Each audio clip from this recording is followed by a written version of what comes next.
Hi guys, I'm back. So, I normally use a little bit softer shock fluid than what's recommended in cars. Um, so it recommends the 75 in the front. I'm gonna do a 70 in the front. It recommends 50 in the rear. I'm gonna do a 45.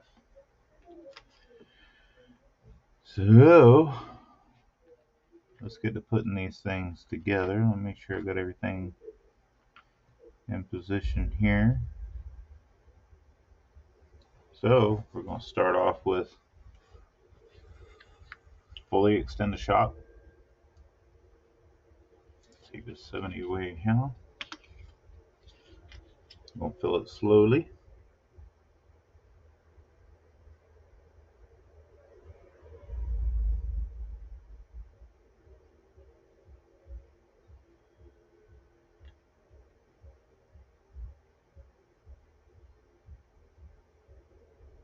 Normally go slow when I'm filling it. That way any bubbles that are under the piston will normally come out a little bit faster. I'm going to move the piston up and down a couple of times and get the bubbles out from underneath the piston.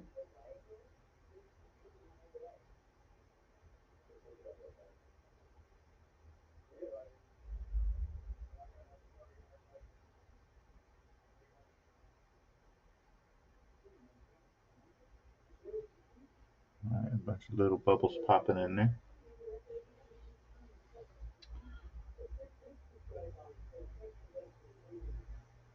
Most recommended when you're doing this stuff to have a shock stand available. A lot of the car stands have holes in it for setting the shocks in there and letting them bleed out. Um,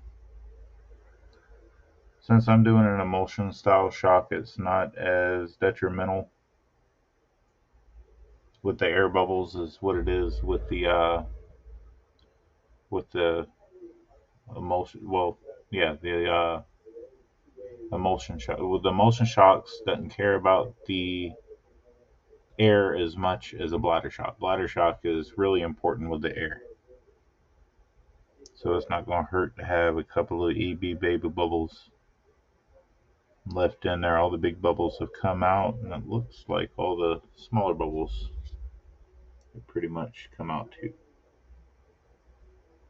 And what I do is I fill it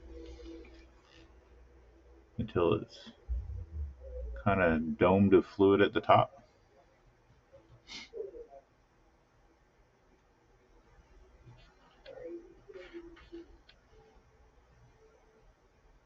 I'm going to take the cap, screw the cap down on there.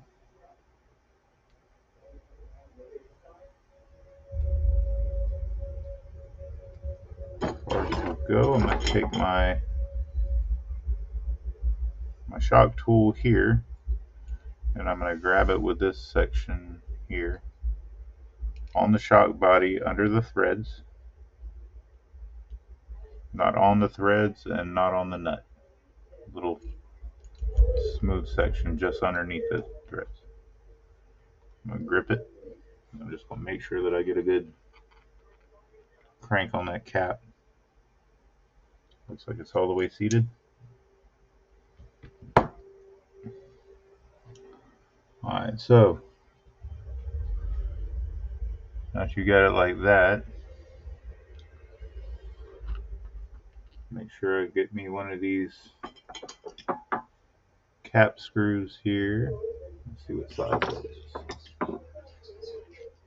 It's going to be a 1.5 millimeter probably. Yep. Alright, so what I'm going to do is I'm going to take you a rag or a paper towel or something, and you're going to squeeze. Get on the video, you're going to squeeze it at an angle. At an angle. Bubbles and a little bit of fluid's going to come out. Normally want to take a rag and hold it around it while you're doing that.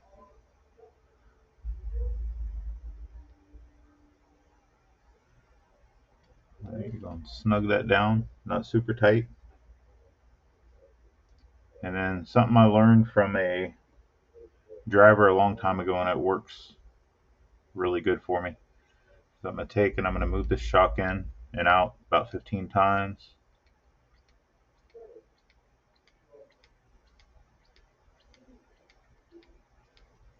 Kind of warms the fluid up a little bit. You're going to fully compress the shock. Hold it with your finger. Unscrew the bleeder screw again. And you may get a little bit more air or fluid out of it. Just a tiny bit. Alright, put the screw back in.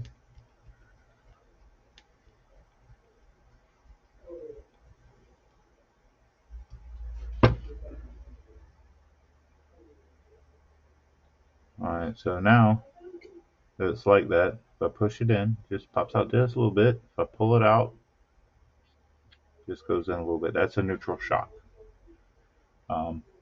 That's a neutral shock. If you're running a pressurized shock, when you push it in, it's going to tend to go. And if you run it all the way out with a negative, it'll pull it back in. I'm going to show you got a vacuum in the shock, but since it's neutral,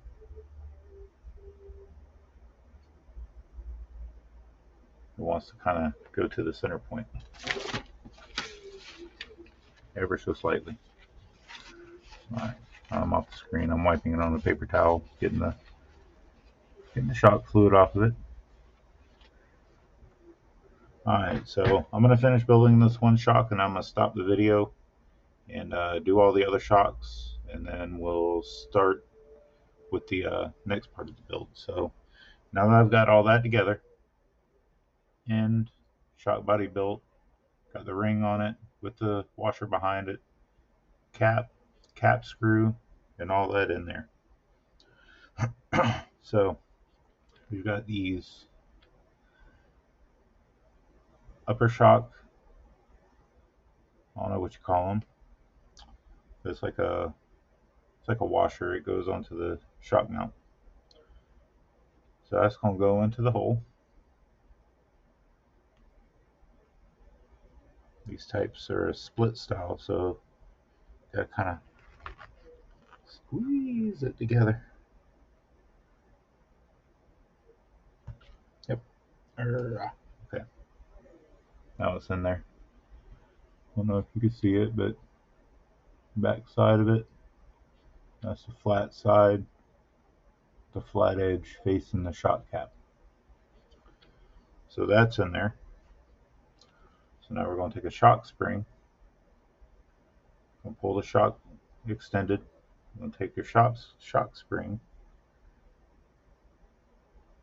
Go and put it over the shock. And grab it with your fingers and pull it down. Go and take one of your spring retainers. And you're going to put it over the shaft. Move it down to the shock end, and it'll slide down on there a little bit. And then easily work your spring down into position on there. So at this point, your spring should be on the flat part of your ring up here, and the flat part of your end, your retainer right here. So now you've got a